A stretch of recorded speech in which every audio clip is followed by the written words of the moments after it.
Salve tropinho, que ninguém faz aqui na voz. E vamos continuar essa saga aqui. Já saiu vídeo novo lá no canal do Planeta Novo, do Bruno Fabio. E vamos lá, velho. Vamos continuar reagindo nesse caso aqui. Nesse vídeo aqui, ele vai falar pra gente um pouco da relação que o Diddy tem com o caso do Tupac. Bora ver. Tupac Shakur e Notorious Big são dois dos maiores e mais influentes rappers de todos os tempos. Nos anos 90, eles protagonizaram uma das maiores rivalidades entre pessoas públicas que se tem registro na história. E o que começou com uma amizade e muito sucesso acabou em confrontos públicos e com um final trágico para os dois lados. Bom, o caso dos dois até hoje não tem uma confirmação exata de quem esteve por trás e quem seria o grande interessado em silenciar os dois. E é isso que tentaremos entender no vídeo de hoje. E aí pessoal, beleza? Meu nome é Bruno Fabio, esse aqui é o Planeta Novo, e se você ainda não é inscrito no canal, vai se inscrever agora e deixar o seu like para ajudar a gente. No vídeo de hoje, a gente vai ter aqui um vídeo sobre quem matou Tupac e Notorious Big, inclusive com detalhes atuais envolvendo o Puff Daddy. Dentro desse vídeo então a gente vai abordar tanto as outras teorias quanto a teoria atual do Diddy. Antes de começar o vídeo, eu queria deixar uma recomendação para vocês assistirem um vídeo que tá aqui no canal, que é o vídeo do caso Melly. Pra quem não conhece, o Young Melly é um rapper que foi preso há alguns anos por ter tirado a vida de dois amigos. O detalhe é que ele tinha feito um som esse que era o maior hit dele de todos os tempos, e nessa música e no clipe dessa música mostrava ele fazendo exatamente o que ele tá sendo acusado de fazer. Agora, se ele for condenado, é injeção letal e ele tá tentando provar a inocência. Então, se você ficou interessado no caso, o vídeo vai estar aqui. E hoje eu tô com o Lucas Sieika. Quero saber, Lucas Sieika, que tá ali por trás da câmera Sieika, a meta de likes. Meta de likes. Salve galera aí do YouTube, salve Fabio, faz tempinho que não apareço aí, mas tamo aí, né? Tamo aí. E hoje eu quero 12 mil likes. 12 mil likes? 12 mil likes vai ajudar bastante a gente e vamos começar. E aqui no meu vídeo continua a meta, 10 likes aqui no meu vídeo, vai. Diddy, que é o grande assunto atual, né? Antes da Bad Boy Records, que é quando ele fecha com o Notorious Big e entra nessa história. Em outro vídeo, a gente falou sobre o André Harrell e sobre como ele tá envolvido com o Puff Daddy em algumas coisas. Esse André Harrell apareceu numa dupla de rap chamada Dr. Jekyll e Mr. Hyde, e foi uma dupla de rap que fez sucesso lá nos anos 80. Referência àquele livro lá, né, do Louis Livingston, o Médico e o Monstro. Numa época, né, que ainda o rap mal existia. Na época, eles se destacaram porque eles utilizavam ternos e roupas de grife enquanto cantavam. Então ele tinha ali uma visão de que ele poderia ser um empresário do rap. Em 83, o André conheceu o Russell Simmons, que era um dos fundadores da Def Jam Records. Talvez o pessoal reconheça o nome pelo jogo, né, que teve no Play 1, muito sucesso. E o André foi trabalhar lá na Def Jam junto com o Simmons. Em 3 anos, ele se tornou vice-presidente e gerente geral. A Def Jam, que era uma grande gravadora, pertencia a uma maior ainda, que era a MCA. A MCA viu o trabalho do André ali, ficou de olho e falou, bom, esse cara tá ajudando a Def Jam, vamos dar pra ele uma própria gravadora. E foi o que ele fez então. Ele abriu a própria gravadora em 1986 e assim surgiu a Uptown Records. A dupla que ele tinha chegou ao fim de 1987, acho que eu já ouvi esse nome, de sucesso dentro da Uptown Records. Logo depois, não muito tempo depois, em 1990, o Diddy chega como estagiário na Uptown Records. Naquela época, ele não tinha dinheiro, ele não era famoso, ele basicamente não tinha nenhum poder na mão. Ele era apenas um cara que tinha trabalhado numa rádio pequena e era isso. Ele conseguiu um trampo por lá, começou a achar pessoas, virou uma espécie de descobridor de talentos, e ele começou a investir no R&B, o que era um mercado que eles ainda não investiam na Uptown. E bom, ele fez isso dar certo e ele se tornou uma pessoa importante dentro da Uptown. E foi quando ele chegou até o Notorious Big já com esse cargo. O Big nessa época fazia freestyle nas ruas de Nova York, porém ele escrevia bastante R&B, principalmente por conta das referências que ele tinha, né? A família dele era jamaicana, ele frequentava a Jamaica, então ele trazia muito desse lado mais melódico pra música, e inclusive isso teria despertado o olhar do Diddy, né? Que era um cara que já investia no R&B. O Diddy chega a falar no documentário A Lenda do Hip Hop, que é sobre o Big, né? Que era raro naquela época ele ver o Big fazendo um rap, escrevendo um rap. Ele improvisava rap na rua, mas quando ele ia escrever, normalmente ele escrevia ali uma música mais melódica, uma música mais parecida com o R&B. O Big chegou até ele de forma definitiva com uma fita demo. Ele tinha uma fita onde ele tinha algumas músicas que na verdade eram junções de freestyle que ele tinha feito, juntou partes que ele tinha improvisado com outras partes, fez uma música, fez uma gravação ali e saiu entregando essa demo por aí e chegou até algumas pessoas importantes, inclusive o próprio Diddy. O Diddy naquela época ficou muito chocado quando viu o Notorious Big. Ele falou que era um cara muito acima de tudo que ele tinha ouvido. E os dois eram de Nova York. Isso era uma coisa boa, mas ao mesmo tempo não era assim. Não é só ele sair de um bairro e ir pro outro. O Diddy era do Harlem, que era um bairro muito mais... East West Coast. De teatros e coisas do tipo, né? Que era um bairro mais tranquilo. Enquanto o Notorious Big era do Brooklyn, que é um bairro que a gente conhece bem, até pelo túmulo dele Chris, né? É um bairro bem perigoso. Então ele não podia apenas chegar lá, visitar ele e falar, ô, alguém conhece o Notorious Big? Tô aqui atrás dele. Então ele ligou pra um outro cara, que é o Mr. C, que conhecia o Big, e marcou uma reunião com ele. O Big foi até o Harlem, que era mais de boinha, e encontrou encontrou o Diddy por lá. Quando ele encontrou o Diddy, a primeira coisa que o Diddy falou pra ele foi: faz um freestyle, porque eu duvido que o que tu fez lá realmente seja um freestyle. E o Big fez o freestyle, e quando ele terminou de fazer, o cara era bom, viu? A gente vai fazer um álbum então, porque eu quero fazer um álbum pra você. Naquela época, o Big, que era filho de mãe solteira e tudo mais, não era um cara rico, nem perto disso, tava fazendo algumas coisas legais, como por exemplo, pequenos roubos e venda de drogas, né, principalmente nas esquinas, pra levantar uma grana, e tinha acabado de ser pai e queria então continuar fazendo essa grana. Então ele tinha uma certeza, enquanto ele não fizesse grana com a música, ele ia continuar fazendo isso. E ele também tinha outra certeza que ele não queria continuar fazendo isso. Então ele cobrava muito do Diddy pra poder fazer esse álbum que ele tinha prometido, e o Diddy não tinha poder suficiente dentro da Uptown pra poder fazer isso acontecer. Tanto é que naquela época, segundo ele, o Andy ficou ali bem irritado com ele, com o quanto ele tava crescendo, com o número de artistas que ele tava colocando dentro da gravadora que não era dele, que era do Andy, e ele então teria demitido o Diddy da Uptown. Isso no meio de uma promessa que o Diddy tinha feito de fazer um álbum ali pro Notorious Big. Então imagina, tipo, o Notorious Big ficou ali, caralho, o cara me prometeu e não vai rolar. Foi aqui então que surgiu a Bad Boys, que foi a gravadora do Diddy, que passou a produzir o Notorious Big. Bom, aqui também surgiu o primeiro álbum dele, que é o álbum Ready to Die. Muita gente até teoriza sobre o nome do álbum, né, porque é Ready to Die, Caminho pra Morte, algo do tipo assim, né, mas não é muito difícil a gente também para pensar por que é isso, né, o cara tava na rua vendendo, um monte de gente tava sendo mortal, então basicamente é por isso. E aqui vem um detalhe bem importante, porque o Tupac ainda não apareceu na história, né. Bom, nessa época aqui, o Notorious Big e o Tupac se conheciam e eram amigos. Na verdade, quando o Notorious Big tava lá numa esquina, vendendo e tudo mais, ele tava escutando músicas que não eram de Nova York. Nova York... Mas os caras eram amigos, velho. Surgiu o rap, mas naquele momento não era um momento bom pro rap de Nova York. Quem tava roubando a cena tava do outro lado do país, muito longe, lá na Califórnia. E a Califórnia e Nova York, tradicionalmente como cidades... Será que ele tá evitando tocar no assunto de East e West Coast? E já existia, então, West Coast. Aí ele falou, só foi eu falar, velho. Realmente, eu pensei que ele tava evitando tocar nesse assunto, que é polêmico, sei lá. Versus East Coast, que era Costa Leste versus Costa Oeste. Só que isso não impactava os dois. O Notorious Big, por exemplo, o álbum que ele tava mais ouvindo naquela época é o The Chronic, que era o álbum do Dr. Dre. Dr. Dre era o produtor do Tupac, certo? Então ele já era fã do Tupac, já conhecia o Tupac, inclusive durante um pequeno tempo o Tupac foi famoso e ele não, né? Então chegou a ter essa relação de conhecer ele como uma referência, e inclusive lembra que eu falei que ele não escrevia tanto rap? Não era de escrever? Foi o Tupac que ajudou ele a mudar isso, a pegar o freestyle dele e transformar num rap. E muita gente não sabe, né? Muita gente não sabe, todo mundo acha que... Era brigado, né, o tempo desde inteiro. Sempre, desde criancinha, tava lá já no ódio um com o outro. Esse Dr. Dre que eu falei que produzia as músicas, além de produzir as músicas, Records, também era outra empresário do gigante. Tupac, dono da Death Row Records, que era a empresa que cuidava da carreira dele e do Snoop Dogg também. Nessa empresa ele tinha um sócio chamado Suge Knight, e guarda esse nome que a gente já vai falar dele daqui a pouco. Bom, então antes de lançar esse álbum de estreia, que é o Ready to Die, né, o Big chegou a falar ali com o Tupac, ele chegou a pedir pro Tupac cuidar da carreira dele, olha que doideira, né? Falando que ele tinha medo da Bad Boys, porque era uma gravadora nova, tava acabando de acontecer e o Diddy ainda não era um cara tão grande, mas o Tupac recusou e falou, fica com o Diddy que ele vai fazer as coisas acontecerem na sua vida. Então, pra resumir aqui, basicamente conselho, né? tinha uma boa relação entre eles. E bom, eles se conheceram pessoalmente, isso foi no ano de 93, e aqui no ano de 93 também entra um outro detalhe bem importante, o caso Ayanna Jackson. O Tupac conheceu a Ayanna Jackson, começou a ficar com ela, e nessa época ele conheceu ela porque ele tava ficando em Nova York. Ele tava em Nova York pra gravação de um filme naquele momento. Vai lembrar que eu falei pra vocês. Jackson, em Nova do York, Michael Jackson, será? Na Califórnia, do outro lado. Conheço. Voltou pra Nova York, nessa época, amigo do Notorious Big. Tá tudo muito bom pra ele. Então nessa época que ele tava em Nova York, ele conheceu a Ayanna, começou a ficar com ela e poucos dias depois, ela acusou o Tupac e outros 3 amigos de violência sexual em grupo. Então o Tupac, no ano de 93... eu lembro isso bem por baixo, assim, ó. Eu não sei se vocês já viram, mas tem um filme sobre a vida do Tupac que eu lembro de ter assistido uma vez, passando na televisão, sabe? Assim, bem por baixo mesmo. Estava respondendo um processo, que era esse processo, publicamente, e ele tinha que voltar para Nova York, mesmo depois que ele já não estava mais gravando o filme. Inclusive, uma das audiências aconteceu no dia 30 de novembro de 94. Nesse dia, ele foi para Nova York. Quando ele chegou lá, ele queria ir pro estúdio para gravar alguma música, e ele foi para um estúdio bem conhecido, bem considerado, e lá a gente tinha a presença de 2 pessoas muito importantes, Diddy e Notorious Big. Quando o Tupac chegou no local, inclusive, ele viu eles, avistou, falou, pô, os caras estão aqui, tô subindo aí, né?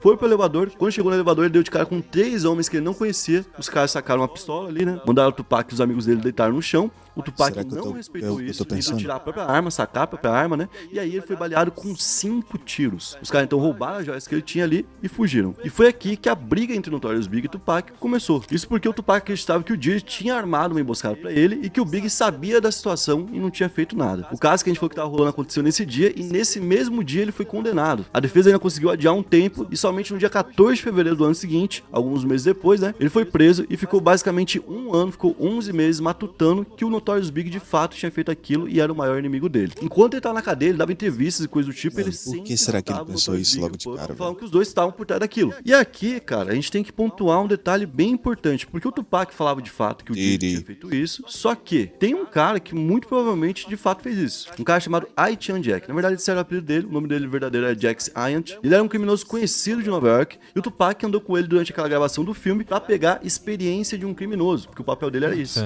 Então ele falou que andava junto com o cara, vivia a mesma vida, e esse cara era um dos três que estava envolvido naquela situação com a Iana, né? Mas ele fez um acordo judicial e foi o único beneficiado dos 4. Ele foi o único que foi poupado ali numa condenação. O Tupac naquela época falou, bom, esse cara não é bandido, ele tá saindo fácil assim da justiça, ele tem algum acordo, ele é traído. A Rihanna é dessa época. Ele falou isso pra um dos caras que mandava em Nova York.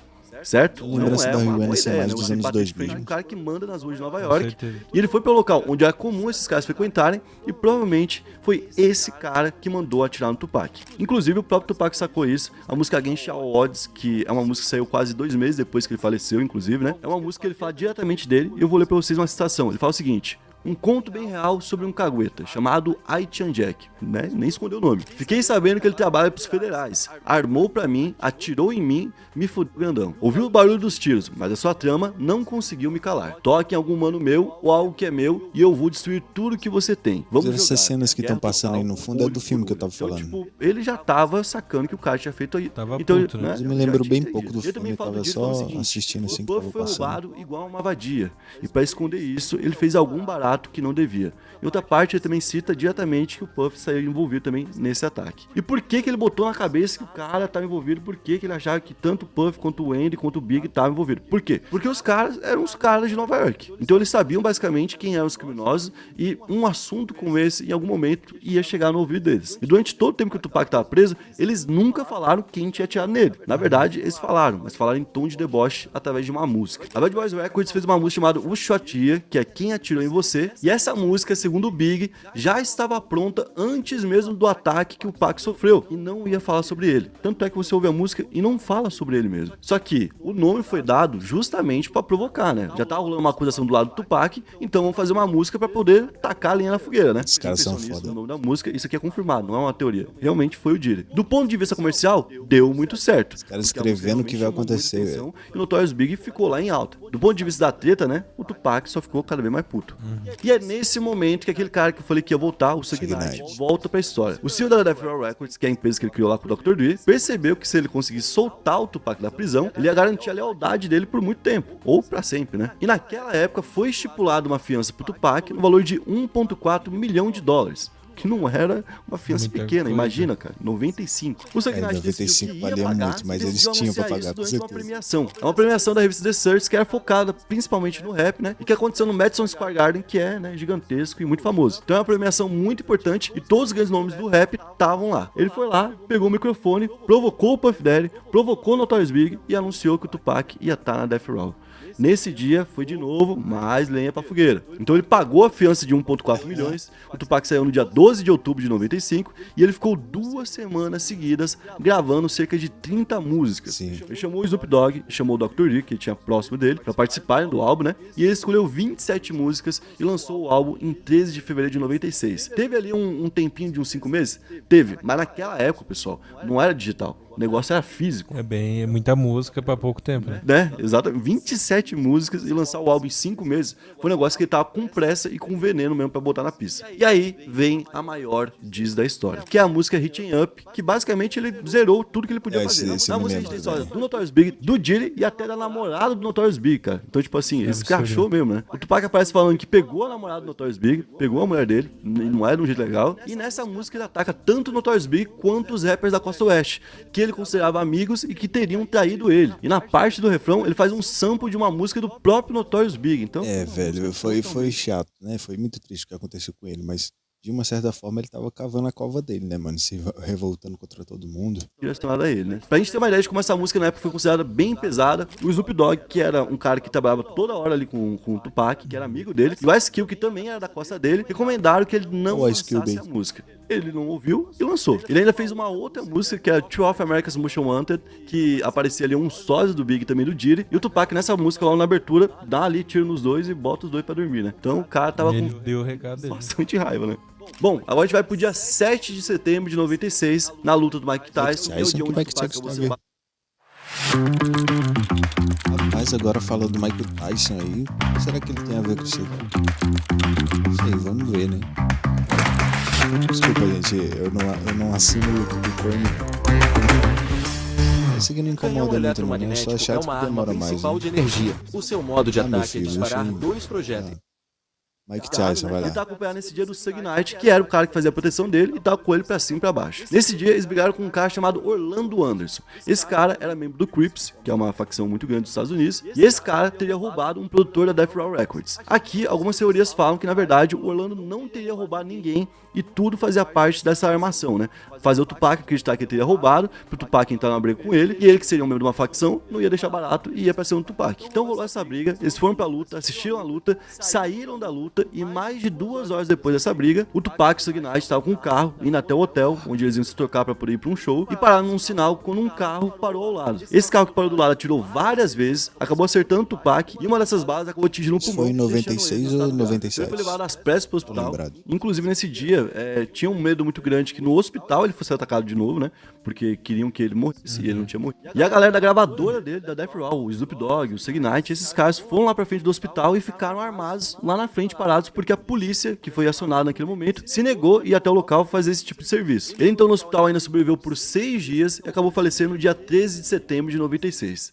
Bom, naquele momento, o Tupac tinha vários motivos para ser um alvo, inclusive não só envolvendo o Notorious Big, envolvendo várias coisas, como por exemplo, o White and Jack, que era um cara que ele tinha falado, que ele tinha atacado, o próprio Notorious Big, e o fato dele ser, por exemplo, filho de Black Panthers. Pra quem não sabe, a avó do Tupac já foi uma das 10 pessoas mais procuradas pelo FBI. Isso porque ela era uma ativista dos Black Panthers e cometeu alguns crimes no decorrer da vida dela. A situação era parecida com a mãe do Tupac, também com o pai do Tupac e com o padrasto que criou o Tupac. Então, tanto ele quanto a família dele já eram alvo, mesmo que ele não fosse um rapper. Isso aqui levanta uma outra teoria de que ele teria sido morto por uma causa política. Mas naquela época, obviamente, escolheram principalmente para culpar o Notorious Big, que era o cara que era rival dele público. Então, desde o dia do ataque, também existe essa teoria de que o Diddy, na verdade, seria o culpado, mas ela ganhou força recentemente porque o caso voltou a ser aberto. O caso nunca tinha sido investigado de verdade, a gente falou que não tem alguém que foi condenado a algo do tipo, mas ele foi reaberto em julho de 2023 e no dia 18 de julho eles fizeram uma busca em Nevada que era próxima onde o crime aconteceu. Lembra que ele foi morto lá naquela luta que teve lá em Las Vegas. Essa busca aconteceu na casa do KFD, que seria o chefe da gangue Southside Crip, que seria responsável por executar o Tupac. Ele também seria tio do Orlando Anderson, que foi o cara que foi espancado antes da luta e seria o motivo do Tupac ser executado. Então só por isso ele já era considerado o principal suspeito. Só que ele ainda admitia que tinha feito isso e contava vantagem por aí. Ele dava entrevistas desde aquela época e inclusive recentemente ele tinha ido em podcasts para poder falar como ele tinha participado do crime.